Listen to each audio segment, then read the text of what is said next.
Hello hi అందరికి good evening. ఈరోజు అయితే బాగా వర్షం పడుతుందండి.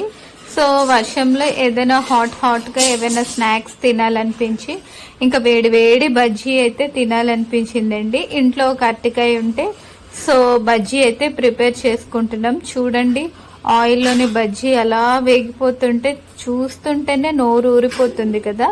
సో మా పండు అయితే ఓన్లీ ఒకే ఒక బజ్జీ తిన్నాడండి. మా హస్బెండ్ కూడా ఇంకా బజ్జీ తినేసాడు. సో టమాటో కెచప్ తో బజ్జీ చాలా బాగుంటుంది కదా. సో ఇప్పుడైతే నేనైతే బజ్జీ తిని టేస్ట్ అయితే ఎలా ఉందో చెప్తాను. బయట అయితే విపరీతంగా వర్షం అయితే పడుతుంది. సో టేస్ట్ అయితే చాలా బాగుందండి. నిజంగా అంత స్పైసీ లేదు, నార్మల్ గానే ఉంది. చిన్న పిల్లలు కూడా ఈ బజ్జీ అయితే తినచ్చు. అరటికాయ హెల్దీ కదా. సో నాకైతే బజ్జీ బాగా నచ్చిందండి. ఫస్ట్ టైం నా ఛానల్ చూస్తే లైక్ చేయండి, సబ్స్క్రైబ్ చేయండి. Bye bye.